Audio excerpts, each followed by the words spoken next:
Varun ma'am, have you looked at the previous recordings, ma'am? I don't know. Can you hear me? It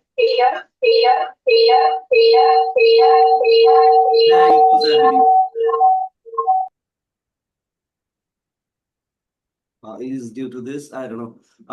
Could you? Can you hear me? Yeah, we can hear you, ma'am. Please go ahead. Oh, yeah. No, yes, I did. Okay, good. So, any questions so far? No. Okay, we are good. Sure. So let's get started with this. Give me a minute, please. I don't know why it's taking this way. Okay. So here, let's start with risk analysis. As we discussed yesterday, right? Risk analysis itself is a career track. Okay. To do that thing, we might need to learn a couple of things extra in terms of, over and above the analytic, domain which we have been learning for quite some times now. Okay. So let's try to understand what is the risk analysis, how we can achieve those risk analysis skill set. Okay. Madam, what do you mean by risk? In a generic terms, means what all you know in terms of risk.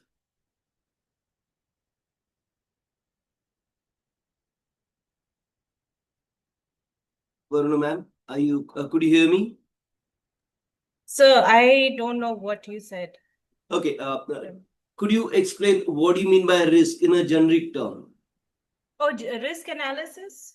No, just or the risk is, so risk is basically anything that's a threat. Come again, please. Sorry. Risk is anything that is a threat. Like a threat. A threat to, for example, if I work at the bank, there's a risk that customer information can go out. Somebody can send it out in an email format, or like somebody can hack into their account. Right. Or paperwork that we have at the branch about customer information could be left out and somebody can see it. Or you come in for a statement, but I give you somebody else's statement, that's also a risk. Yeah. Very rightly said. Very rightly said. Basically, risk analysis refers to assessment process that identifies the potential for any adverse event that may be negatively or positively affect the organizational environment or our environment as a person, right? So what we are looking for, a kind of thought process where we're trying to suppress the negative part of it and enhance the positive part of it. Okay. This is a risk analysis or risk mitigation efforts, we can say. Risk is anything which can happen as an event, can happen in a positive or negative way. Let's say if there's a cold front coming, that's a normal scenario, or rain is coming. Okay, and that's a risk. So situation change can be a risk. Okay, or progressive situations change can also be risk. Like we know from such and such date, the monsooning will start in my area. So I'll start carrying umbrella. It can be a very small umbrella, foldable and blah, blah, blah thing. But that's how I can basically go on carrying this umbrella and trying to basically cover the risk of getting wet in this monsoon season. Does that make sense? This is called preventive care. Similarly, in the cold front, we take some preventive medicines for not catching cold. If there's any outbreaks of certain things like corona, we take those necessary preventive medicines. And this is how the government, state or federal, basically help you to cover the potential risk coming your way. And this is a normal thing, right? And so on and so forth. For every organizations, they try to cover such potential risk. So they hire something called risk analyst. So what risk analysts do? They normally do a kind of risk analysis like for first time in the day, and try to analyze what are the risks we are facing today. We might have something called a risk register, where we have all those risks, whatever we as a team, as a risk analyst, risk managers, or anybody who have these duty of assessment, risk assessors. If you have specific team for risk assessment, we build can be Excel sheet, web page, whatever it may be, but we build something called a risk register. Here we list down all the risks which are coming our way or which might hit. Now this risk register can go on and on and on. So where do we stop?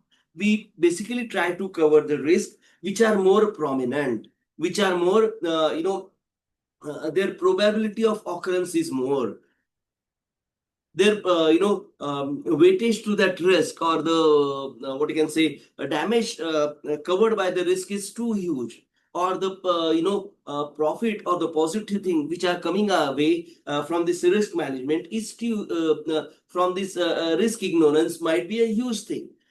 Such risks are basically mentioned in the risk register with their weightage, impact analysis, mitigation efforts, and all those things. There could be n number of things in this risk register. So we can have a name of risk, we can have a description of risk, which we can have a score in terms of what's the probability of that risk happening. We might add something called risk mitigation efforts required, by whom, the responsibility is given to whom, how much monetary damage or monetary efforts are required to mitigate that risk, and so on and so forth. So risk register itself is a good promising document or good important document for any given organization, for any given person as well, if he or she is doing his or her risk management. Okay, so this is basically about the risk. The type of analysis facilitate the balance between risk and risk reduction.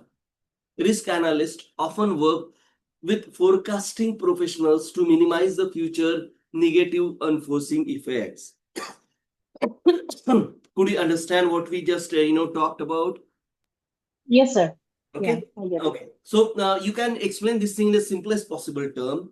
Risk analysts are the topmost paying analyst in the analyst cadre. Most of the risk analysis, if you do it really effectively, you are going to get paid at the level of project managers and all. And as and when you go after, let's say 5-6 years, you might be a kind of risk manager where you manage your own risk analyst team, risk assessor, risk analyst. Specifically in banks nowadays, you have a risk management, as ma'am have clearly explained, the risk of fraud management, the risk of data piracy, the risk of data stealing, and all those things. So these are the prominent risks. Every bank normally try to mitigate one way or the another. Okay, even a risk of cyber security or cyber threats are quite prominent risks as of day-to-day life in today's world. So that's why we try to assess such risk, and this including personal risk, this excluding the personal risk which we as a person try to manage. Again, the next example you can give to the interviewer or anybody else is basically, if I'm getting late daily, what I have to do, this is a risk, right? Reaching office, delayed due to traffic, due to rain, and blah blah blah things, or even parking spot finding delays, and so on and so forth. So how do you mitigate such thing? You analyze for first 2 days. Let's say from third or fourth day, you try to leave early from your home, saying, okay, let me leave early from home by 15 minutes so that I can manage that traffic jams and all those things which I am facing for the last 2 days, 3 days, and all. This is again a kind of risk management we do as a person, which is built into our culture, built into our thought process, which we do it, not knowing this is what we are doing as a risk manager or a personal risk, mitigation strategy. Again, these guys use really, what you can say, great words. But, for these domains, specifically risk analysis, we need to learn their terminology above and all our normal analysis process. Okay, you can use this 5-step of analysis during risk analysis also, but in the long run, the mitigation strategy, the risk scoring, the impact analysis, and how do you basically least the risk is also a kind of important art as a risk manager, a risk analyst. And that's what we want to know. Okay, let me play you a very small video of trying to understand what is risk and how we should, so in a given company, if there are, a risk of people leaving the company, what the, company will do, company will start hiring more people, and they'll also try to assess some reasons why people are leaving company. uh, as per the normal thumb rule, people likely to leave their bosses. So is the middle management or lower management challenging to these guys? Could we train them to be more sensitive about these employees, new employees, and blah blah things? And that's how they normally try to reduce that people leaving their company. And this is how you normally mitigate a risk in a normal day-to-day life for a given organization. Similarly, we talked about the cold curve, environmental challenges, tornado coming your way. So there are some ways already implemented in that risk register to mitigate such risks.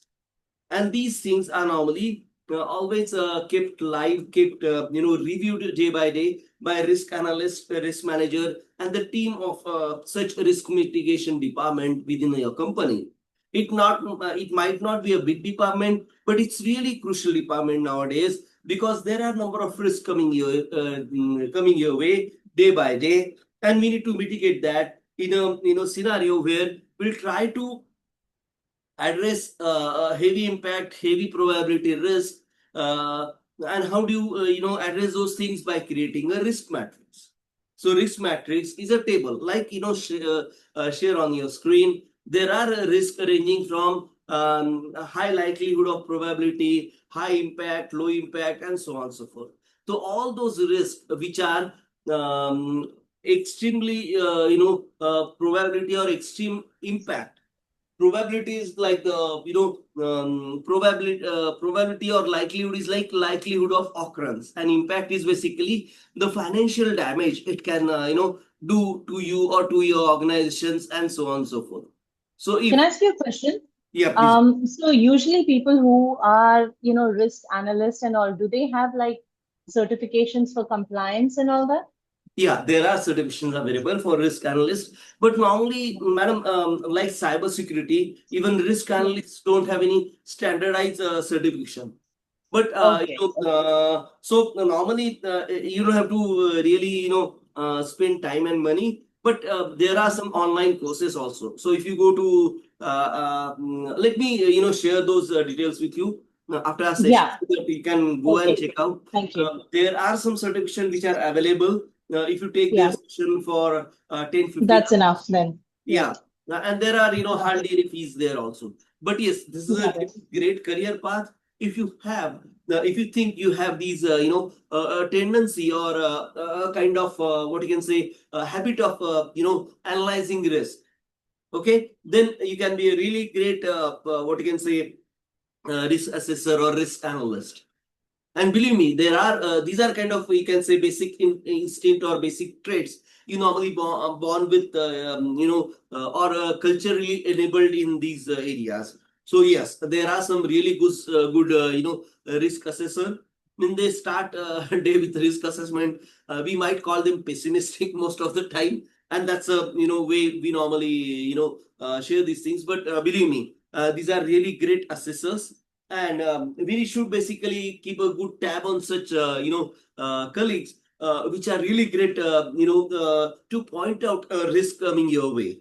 And there are good number of risks pointed out by such team members or colleagues in a kind of delicate situation, and it helps you to mitigate that risk earlier time. The okay, again, the earlier you mitigate the risk, the impact or the cost of cost required for mitigation is lesser. Like I was talking about the cold medicine or the corona vaccination. Corona vaccination is basically available free from the government, I believe.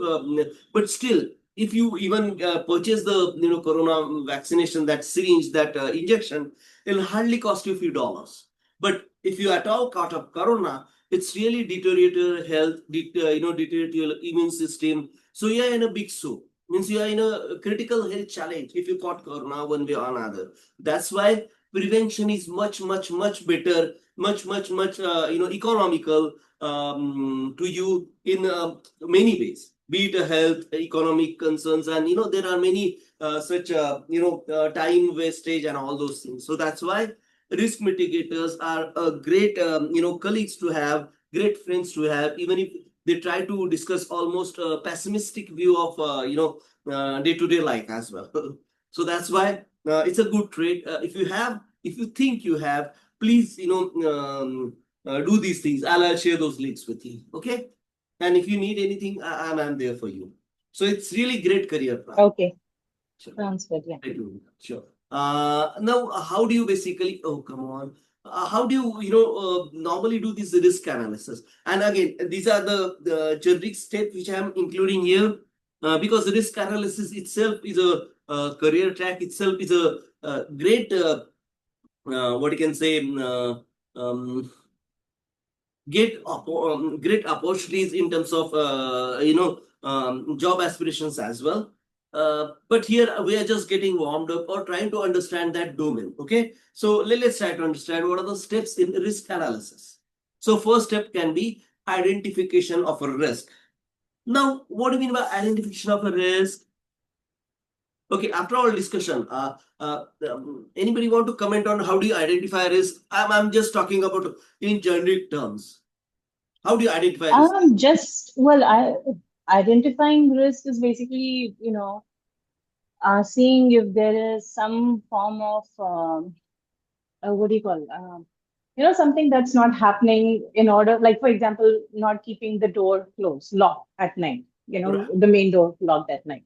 That Right. could be a simple answer. Yeah. So it's a risk of theft or risk of loss of privacy. Someone intrusion, yeah, risk Right. of intrusion. Yeah, that's very rightly said. Perfect. Now, as you can easily identify such risk, which is a simple enough to explain to anybody, but for a given organizations, like say risk of intrusion in terms of cybersecurity, area, risk of intrusion is a quite prominent risk in today's life. So what we do, we hire some cybersecurity expert to do penetration testing, to do threat assessment, and these are the real life job roles in today's cybersecurity world. So if you want to be a penetration tester or threat assessor, those are the actual job positions in today's world for any given IT company, or for that matter for any company. So what they do, they try to assess threats from outside, from inside, day by day, and try to understand if there are any weak links, within our network, within our computer systems, within our products and blah blah things. So this is how there's a set of people who are working on this identification of a risk day by day. And then assessment of a risk. What do you mean by assess? You normally try to assess the probability and impact. Probability in the sense the measure of occurrence, and impact is the measure of economical effects on our organizations or even for a personal level as well. Again, a risk effect as a person as well as organization. So whenever we try to explain risk, take one or another and start explaining. That will be the easiest way to do it. Okay, because there are risks with individual, there are risks with organizations also, and so on and so forth. So have you understood identification of risk and assessment of a risk? Yes. Yeah. Okay, great. Simple enough, right? Just start with Yes. simple, and then there are many tools and all those things, even for risk assessment. The prominent tool is risk register, as we discussed, right? It's just a list of risk with probability, impact, the responsibility, and there are number of columns, again depending upon the organizational policies and procedures framework. Determination of the risk priority. Again, this is very crucial thing, because again there could be difference of opinions, right? So what we do, we nominate a certain persons within our group, within our organizations, who normally are responsible, who are normally shoulder with the responsibility of the risk assessors, and they basically set the priority of a risk. So this they decide how much the risk weigh in terms of impact and probability. These are the two different things. And there are two ways of doing it, qualitative and quantitative. Qualitative in the sense, as we see seen on the risk matrix, we just try to categorize the risk in a good, bad, ugly, or those 5 as we mentioned in this risk matrix, highly likely, likely, neutral, unlikely, rare, or there could be 10.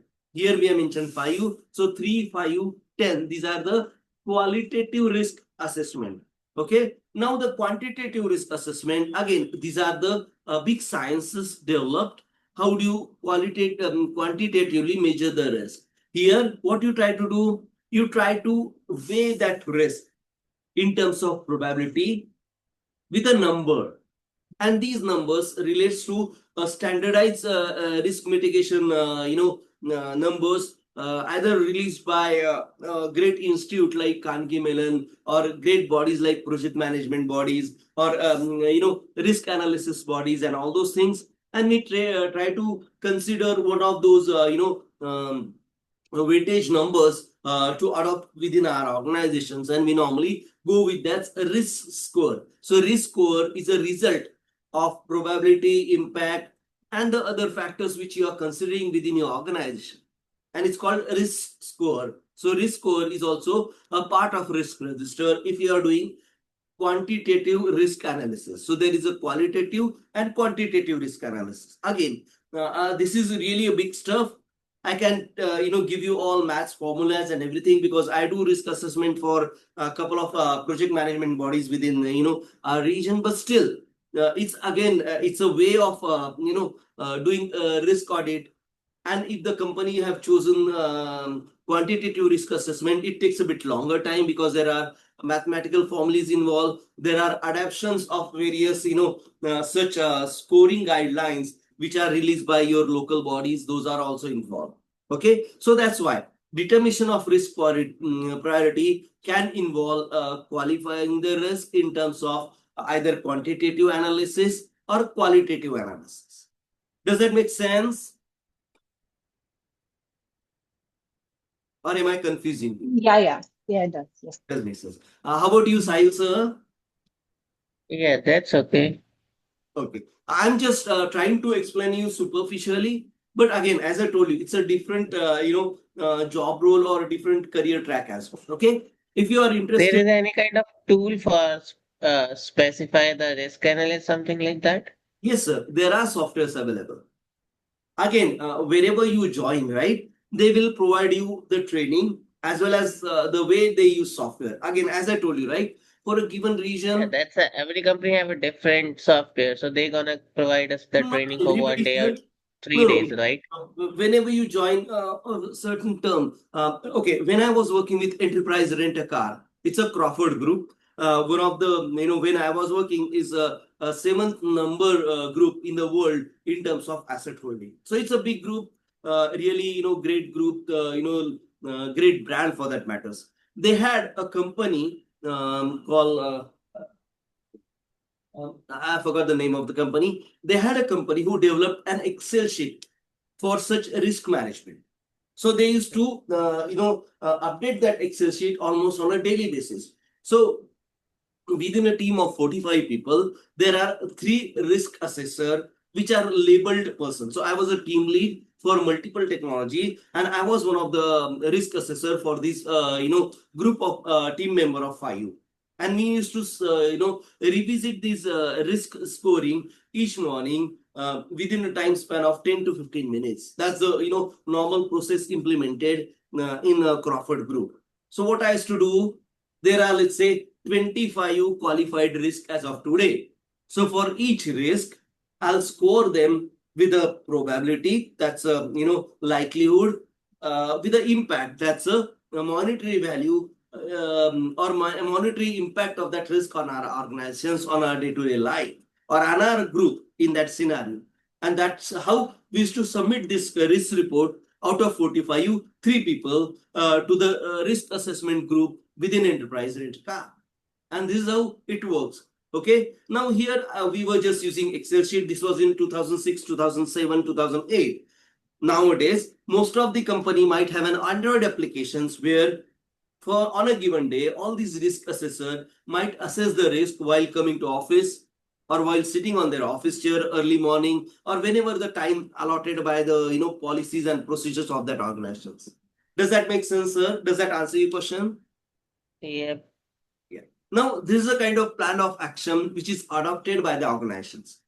Or there could be just one person throughout an organization of 100 people who is doing these things without much fame and fanfare as well. These things do happen in real life. Or the CEOs, CTOs, they know how to manage this risk. So they basically scan the risk early morning and they normally give the instructions to mitigate the risk throughout their group or the risk analyst and so on and so forth. So in some organization, it's a prominent way of mitigating risk. In some organizations, it can be a kind of default nominated couple of people who will be doing these things without informing anybody else as well. That's a kind of informal way of doing it. For formally, every organizations which are CMM level 3 and above or ISO level 2000 and above, they have to have certain team members nominated as a risk assessor, risk analyst, and risk manager. At least 3 members throughout the organizations. Okay. Again, these plan of actions are devised by the founders, and then we improve it as and when we go. Because normally what happens even in real life, like unless and until you face a risk, you don't know what is the risk mitigation and how do you risk mitigation. Like we say, till you have the impact on your thought process, you won't change. So this is a kind of adoption to the change or adoption to the change for the better. And that's how you have to understand the development of plan for a risk assessment is an organizational very critical need nowadays, specifically for cybersecurity risk or the threat risk, penetration risk, and so on and so forth. Okay, does that make sense? Yeah. Implementation of a plan of action. Now, what is implementation? We normally have something called risk audits. Now, risk audit, you can call call risk audit to the risk review process also. What is risk review? Early morning, these 3 people, they do review these top 25 risks. This is a risk review. And what is a risk audit? There could be one risk audit per month, per quarter, per week. Again, depending upon the policies and procedures that organizations have adopted, you might have these risk audits, and there we normally tend to review all those risks whichever mentioned in the risk register, even the low impact, low probability ones. Where is there any change in those priorities? Is there any changes impact scores and so on and so forth? So there's a plan of actions normally implemented by the management for a given organizations. How do we do these risk reviews, risk audit? Who are the responsible? Could if Ravindra is leaving the organizations, who can take his or her place, and so on and so forth. So this way, we normally put in place a kind of body where we have a risk analyst, risk managers, and risk reviewer in place. And depending upon the plan of action or the policies and procedures implemented, they do these roles diligently. Any questions so far in risk analysis? No. Madam, you?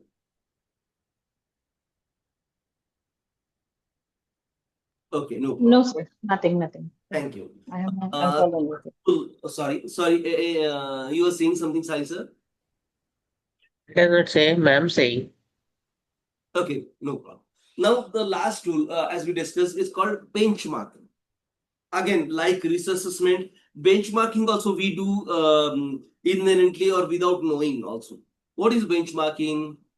My car is better than my neighbor, or my neighbor's car is better than me. We do analyze this thing on daily basis, right? If a neighbor purchases a new car, we do compare it with our car. My car might be 5-year-old, but if my new neighbor, let's say he purchased a Tesla Cybertruck, I'll try to compare what are the things he can do better than me. And this inherently happens. And that's a kind of, what you can say, human trait, right? Or you might say human time wastage. But believe me, this is also a tool in analysis. So it's called benchmarking. In case of software development, benchmarking involves analyzing other similar software products and evaluating the feature that work better or worse. Is the same thing comparing your car with neighbor car?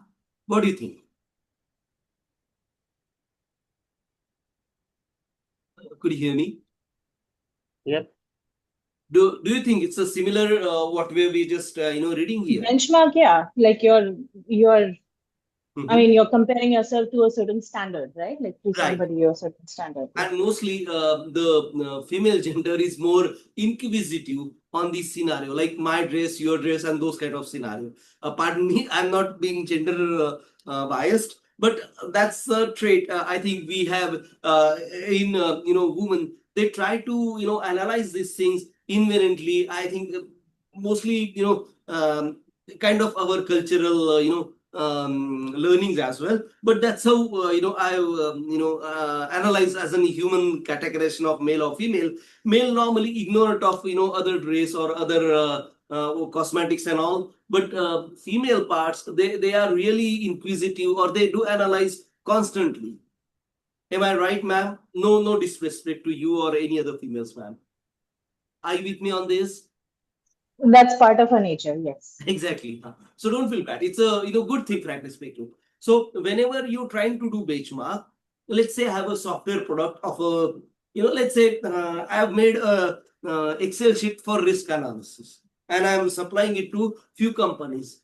Might be customized risk analysis sheet, and then by default I try to compare. If I given Excel sheet to such and such company at $50, and the same sheet I have given to other company at $60, I'll basically keep thinking what I'm giving extra to the $60 company. Okay, and that's a human nature, and that's how benchmarking is inbuilt in us. Okay, but here we are trying to use benchmarking as a tool to analyze.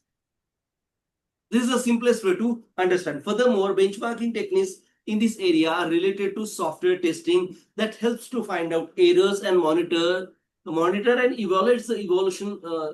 Evaluates the matrices defined by the company that develops it. So many company nowadays, they have this benchmarking as a formal review process. Even they do benchmarking of the employees, like comparing one employee to other. These are called appraisals. And we might have faced one way or the other throughout our life cycle. But yes, this is what the benchmarking is all about. So we normally evaluate a kind of qualifying chart where we try to benchmark item A with item B, and we do it by default. Means even you go to let's say even you go to supermarket, right, and you want to buy a milk, you try to compare the milk one with other. There could be 5 different types of milk, and you choose whatever fits you. This is also kind of benchmarking we do. But in a formal way, what we do, we build a checklist. So what type of milk I should get? Low fat, high fat. If we can go to a percent level, 2%, 3%, and blah blah blah things. Or if you want to go with that tetra milk nowadays, right? You have those tetra packs where they can be in your refrigerator good for 15 days or month or so on and so forth. Again, this is again the way of choices we have and way we try to compare. So if it's a formal process, we might label it as a benchmarking checklist. We can define a matrices. A checklist or a table can be classified into 5 categories: developer productivity benchmarking, software performance benchmarking, anomalies benchmarking, usability benchmarking, and user experience benchmarking. Okay, usability is a branch of engineering where they normally check user experience as a one of the crucial point. Addition to that, they have a regional usability matrix, usability checklist. They have some environmental usability checklist, and so on and so forth. Okay, so usability engineering is a big branch of engineering as of today. Means you can do bachelors in usability engineering in North America and Canada as of today. So this is all matrices or a checklist we can build into these 5 categories. developer productivity, software performance, anomalies, usability, and user experience. Okay, again, nobody ever asked these questions of how many types of benchmarking do we have, but they have asked a question: how do you explain benchmarking as a tool to analyst? Anybody wants to answer this question? So how do you use benchmarking as a tool in your analysis process? What do you answer? Well, it's when you say how do you do it in analysis process, it's basically you're comparing it to a certain standard, right? Like that's set Right? across Perfect. the industry. Like for example, if I'm selling, let's say if I'm selling a credit card. So what is the benchmark of that? Like we are benching it against all the other companies, other banks that are selling it. Then we just we measure as to whether to that benchmark is ours better than selling, is our product better than theirs or not. So I think that's whatever the industry standard is. Great That's how I answer. understand. Great answer. That's really good. Sahil sir, do you want to answer that question, sir?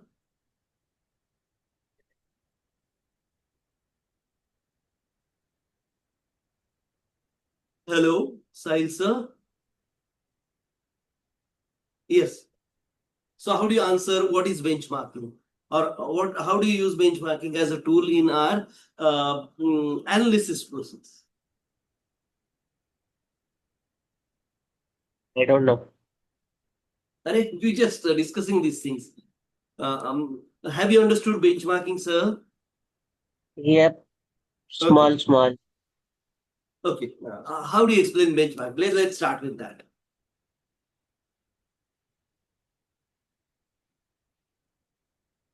So we simply analyze the stuff which is similar to us. Good one. Uh, so we can check it's the techniques like what kind of problems we found in that stuff which is similar or which is good or not good. Good. So I you're think in two products. Very rightly so, sir. Now, how do you use in your analytical process? by checking the features which we are looking for, if we are looking for automobile, we can check that stuff. And if we are doing something for sales, what kind of brand we are trying to sell, so we going to analyze for that brand, like sunscreen, we can say that, or the paracetamol tablets, we can say that, Yeah, like let's these kind of consider a things. product so that we can give a definite answer. Okay, tablet. It's a tablet. What are the benchmarking techniques you use to analyze one tablet or other? If your organization is trying to purchase, let's say, 15 tablet for their employees, for their receptions area, receptionists, let's say. So, what are the benchmarking points you could utilize in for procurement of tablets? So, like what kind of tablets we required? Okay. Give me a couple of points, concrete points. Uh, if we want to buy for something for the like office stuff, what kind of medicine we probably need? It's headache tablets, antibiotic lotions, first aid kit, these kind of stuff. Oh no, not those tablets. Tablets in the sense those tablets, mobile phones or those tablets. you Ah, okay, good. But yeah, that's also good. Good analysis. That's all. So we have to give a concrete example and try to explain one or two or three points at the max. That's all. That means you understood the benchmarking. Benchmarking is inherently comparing one thing with a similar thing, like we discussed, like the car, my yeah. car, neighbor's car. If I bought a new car, I might compare my new car with the older car of neighbors, and this happens inherently. This happens without me knowing. Even if my brother purchased some suit, right? Simple thing, suit or some clothes, t-shirt and shorts. I'll try to compare whatever. Do I have similar things? Is mine better than him? Did he got at a sale? These things happens on daily basis. This is what the benchmarking is all about. Just to make you understand. Okay, you have to work on one example and try to explain a couple of points to the interviewer. There are questions asked, what is benchmarking and how do you implement benchmarking in your analytical process. Okay, so this question has been asked quite a few times, so that's why I have asked this question. Okay. Okay. Any questions so far? Can I move on? Yep. Yeah, sure. Benchmarking in software engineering is a process of measuring and comparing software applications performance against preferred standards or benchmark. Okay. Now, preferred standards or benchmark, these are quality processes like IEEE nominates some processes for a given wireless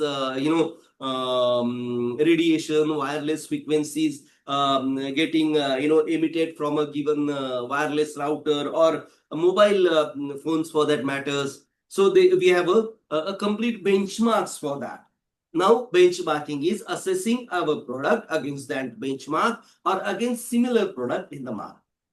This helps to identify the areas for improvement, ensures the software or software products or hardware products meets quality standard and optimize performance. Benchmarks can be based on industry standards, internal goal, and even competitor performance. Okay, so I believe it's a simple enough to understand. I believe you could be able to answer the question, right? What is benchmarking and how do you implement benchmarking within your benchmarking analytical process? Okay, there are these standards. I have got it from I think one of the website. By analyzing data and information obtained from benchmarking partners, business can pinpoint performance gap and discovers best practices that can be adopted. This is to make your product better day by day.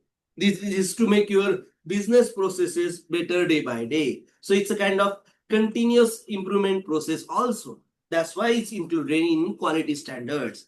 Quality standard like CMMI, capability maturity model, CMMI 5, I5, capability management model, improvement, continuous improvement level 5 is the topmost CMMI benchmarking quality standard for software, infrastructure, and various other products, similar products. When it comes to result-oriented products like an oil or a pen or a food product, we have a ISO standard. For food, we have FSI, but for others like for car, for clothes and all, we have ISO standard. International Standard Organization releases this standard year by year for all such products. So we do audit, these quality benchmarking based on the standard released by these notable bodies. Again, depending upon your organizations, which are the quality standard your organizations have adopted, we normally go with that benchmarking on almost periodic basis. Okay, does that make sense? Yeah. Okay, so this is how we do it. So I'll share this presentation with you on that benchmarking and risk analysis, and you can go through that. Okay, this concludes our tools list, but if you want anything additional, do let me know and I'll plan those things. Where are the list of tools? Not here, not here. Give me a minute, please. Oh, come on. Yeah. So these are whichever I mentioned. If you want anything additional, do let me know. Okay. Analysis, thinking, business solution understanding that we need to build in ourselves. Flowcharts we have learned. Activity diagram are not that common nowadays. Use case diagram, yes, specifically, and user stories. Okay, so we've done use case diagrams and user stories within UML. We have learned Excel as an default tool for data analysts, so we know Excel. Mind maps, again, requirement gathering thing. Product roadmaps we've learned. These are basically a strategic steps we normally try to build for a given products to be product lines to be initiated or new product line company to be started and all those things. SWOT analysis, strength, weakness, opportunities and threats. Okay. Then for example, these all diagrams. We have a work breakdown structure. We've seen benchmarking, and we've seen risk analysis. Okay. And we've seen the pistol analysis also. Okay. Other thing, again, depending upon need of the hour, depending upon the interviews, we might touch up on the other tools as well. But if you think you need to learn any other tool, do let me know. We might include in our next few sessions. Does that make sense? Yep. Sure. Yes, sir. Yeah, sure. Now, coming back to our interview preparations. Who wants to go ahead with the tell me about yourself? Sahil sir? Yes, sir. Could you please, answer this standard question, in a given interview? Tell me about yourself. We have been working on this thing for a good number of weeks now. So have you, have your answers ready for these questions? Tell me about yourself. So do we have a class tomorrow as well, you said? Yes, ma'am. Yep. Okay. Can you do this tomorrow? Like, we'll be better prepared, because I think that right now I have so much information. Ma'am, these are, you need to prepare for day and night, believe me.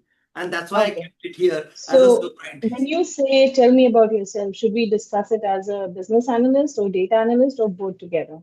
Whatever you want to target. See, okay, ma'am. Okay. You can basically do any of these positions, whatever you like to do, right? And more the better, because then you have better probability of getting the Got it. job, right? So depending on that, yeah. What I want to kickstart as of today, let's be ready for our interviews as of today. We have covered ample of grounds as of today in terms of data analyst, in terms of business analyst. Okay. So I'll not say learning stop. We'll keep learning throughout our life, but we need to make ourselves ready for interview as of today. Does that clear? Means, does that make sense to you? Got it. Yeah. Yeah. So we need to really work on these questions. I'll mention these questions in our group as well. No problem there. But believe me, we have to. Yeah, that's fine. We'll be ready. I'll be ready. Yeah, that's not a problem. I mean, I can do it right now too. But I'm just thinking, how to formulate, because the one that I have had was more geared towards business analyst. So I'm trying to think, data analyst. So I'm trying to think, how do I put business analyst in there as well? But I can understand you, ma'am. Let's do one thing. Let's jot down these job roles somewhere. Write down in your book, pen, paper on your desk or something like that with a paste-it, and try to understand. If you want to prepare, tell me about yourself for 4 different roles. And believe me, it's better way to start today. Okay. If you want to be a data analyst, mention data analyst, business analyst, risk analyst. Okay. And there are a number of other positions also we have discussed.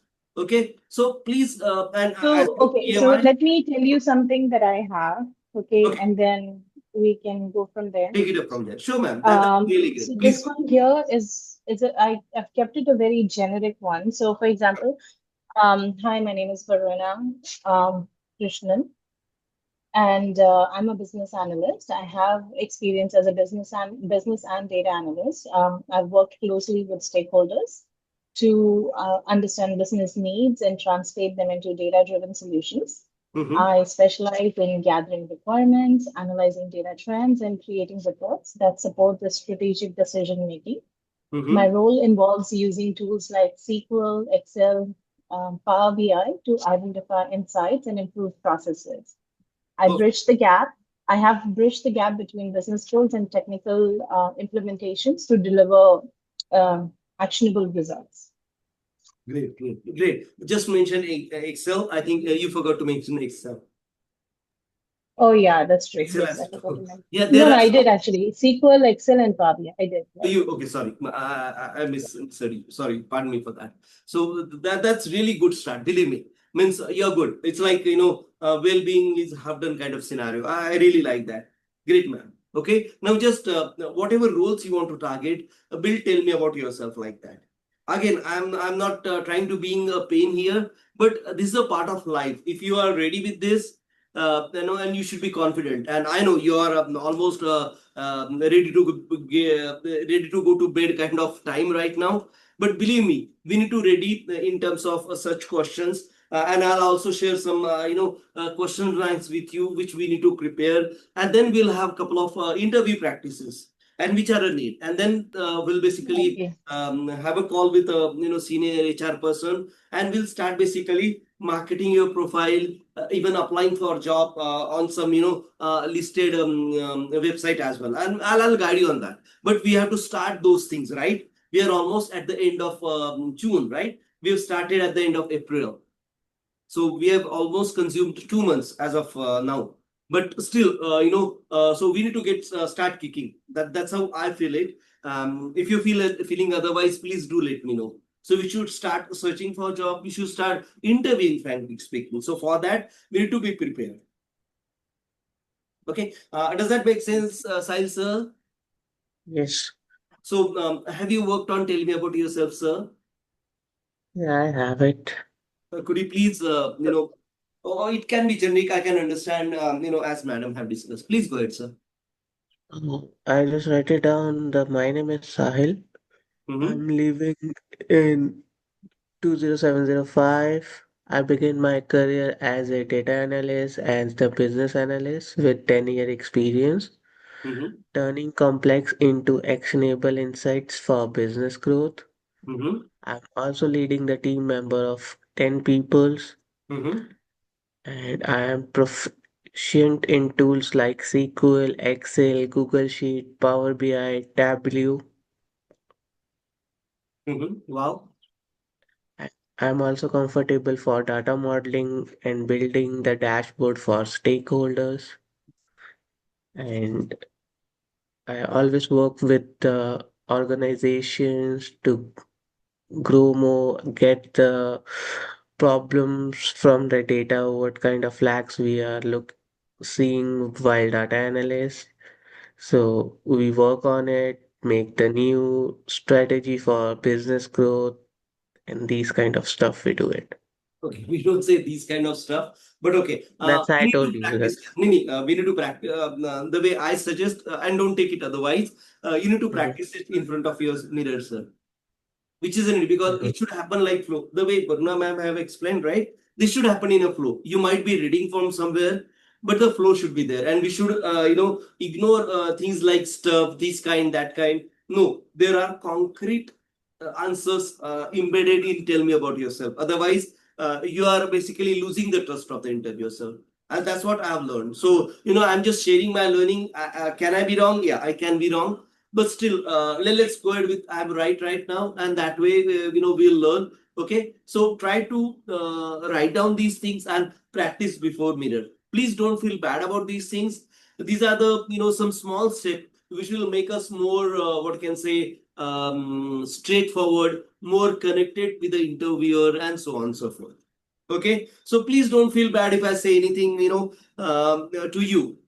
Take it as a positive thing, and need to work towards those things. Okay, so Sahil sir, a humble request, please write down these things and try to speak in front of mirror, right? And as we've been discussing, whatever Last time you say that we have to take the break while saying something, so that's why I did no, that no, one. break is okay, sir. But I Mhm. think that flow is not, means you're pausing too much.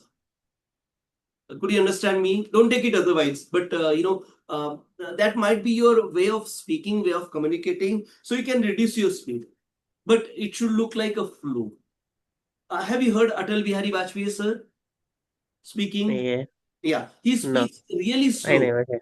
Okay, YouTube Mhm, पे काफी सारे उनके भाषण है. Please एक आधा देखिए. mhm. वो स्लो बोलते हैं, लेकिन ना एक लगता है कि फ्लो में. समझ रहे हैं आप सर? सांस लेना ठीक है, स्लो बोलना भी ठीक है, बट वो जो फ्लो है ना, कि आप किसी को बता रहे हो, किसी को आप गाइड कर रहे हो, ये फ्लो जरूरी है. जैसा मैं बोलता हूँ, इवन आप बोले तो भी मेरा बोलना चालू रहता है, which is not good thing. But when you try to become a trainer or a public speaker, these things do happen immediately to you. You keep continuously speaking, and that's a kind of flow coming out of my mouth. Could you understand, sir? Yep. इस पे थोड़ा काम करना है, ऐसा मेरे को लगता है, sir. Please, humble request. Okay, this can be your communication style. You try to reduce speed, but एक थोड़ा फ्लो चाहिए. आप वो अटल बिहारी जी को सुनिए, वो बीच बीच में बहुत रुकते हैं, अपने को ऐसा लगता है भाषण खत्म हो गया. बट अगर आप उनका भाषण सुनेंगे ना, तो एक कंटिन्यूटी दिखती है आपको उनको. Even I think Bill Gates speaks really slow in terms of speed, but the way he explains, right, it's really great. वो एक थोड़ा फ्लो मेरे ख्याल से कमतरता लग रही है. इसलिए मैं बोल रहा हूँ, एक एक आईने के सामने खड़े होके 2-4 बार आप बोल के देखेंगे ना, तो एक फ्लो आ जाएगा. और कहीं तो भी लिख के रखिए आपके पॉइंट्स, सो दैट आप वो कंटिन्यूटी मेंटेन करेंगे सर. पॉइंट्स में कुछ चेंजिंग्स तो नहीं करनी है? नहीं नहीं सर, आपके वर्ड्स बहुत सही है, आपका स्पीच एकदम perfect for data analyst. And I am with you data last time आपने एनालिस्ट. रिवॉर्ड्स की बात की थी तो मैंने रिवॉर्ड्स का ऐड नहीं करा है, बाकी नहीं सब तो नहीं, मैंने चलता है. रटा है. सी एखादा पॉइंट कम हो गया ना, तो I can clearly understand. But वो जो फ्लो है ना, वो एक ट्रस्ट को डिस्टर्ब करता है सर. अगर फ्लो में बीच में कुछ आ गया ना, बट ये आता है normally, but we try to reduce it, है ना, टू बेयर मिनिमम. और वो स्टफ और ये ऐसी चीजें नहीं आनी चाहिए. जो अप्रोक्सीमेशन वर्ड्स अपन यूज करते हैं ना, वो ये स्पीच में नहीं आना चाहिए. तो उसमें स्टार्ट में क्या हुआ, ऐसा लगता है कि आदमी पहले से ही हिला हुआ है. तो वैसा अपने को नहीं करना है. अपने को एक फुल कॉन्फिडेंट पर्सन करके इंटरव्यू के सामने प्रेजेंट होना है. ये बहुत जरूरी है. बंदे को लगना चाहिए कि this is the person I want on the job. As simple as that. It might be a 1 year HR executive talking to you. It might be a very senior VP talking to you. You should present yourself as okay man, इसको मैं लूंगा ना तो मेरा सब problem solve हो जाएगा. ऐसा उनको लगना चाहिए. इसमें ये पहला स्टेप है. Tell me about yourself. या Sahil, tell me what you are doing for the last few years. Tell me how do you see yourself as of today. ये अलग अलग वेज है टेल मी अबाउट योरसेल्फ के question. Okay, वो भी अपन देखेंगे. But I think you got a point what I am trying to convey, right sir? Mm-hmm. ठीक है, You चलो. need just my flow, nothing else. Come again sir, sorry I couldn't hear you. I said you need my flow, nothing else. Exactly sir. नहीं, बाकी तो सब सही है sir. Means you made it right. You put in efforts. I am not saying you are not putting efforts, but एक थोड़ा सा चीज बाकी है, उसको एक थोड़ा अपन कैप्चर रखेंगे ना, बहुत अच्छा लगता है ना. So will basically cross that obstacle without any glitch. That's how I'm preparing you for. Okay, chalo, let's stop here. Let's meet tomorrow again, and we'll start with our Excel journey. We'll try to understand the pivot tables. We'll try to understand the lookup function and the different type of analysis to be learned, or that could be explained in the interview. So these are the few things only remaining, and then we'll be full-fledged on the interview preparations. Okay. And if you need anything, please do ask. Don't be shy person. Okay, and we can basically get it done within a few weeks time, and we'll be ready for the interviewing process and all. Okay. Thanks a lot for your time. Have a good night. Okay, sorry. What time should we meet tomorrow, sir? 9 p.m. CST or Okay, thank you. 9:30 p.m. CST? Can we do 9:30 tomorrow? Sure, ma'am. Sahil sir, is it okay 9:30 for you? Yep. Okay, sure. Thank you. Thanks a lot. Have a good night. Bye bye. Bye. Take care. Thank you. Bye-bye. Thank you.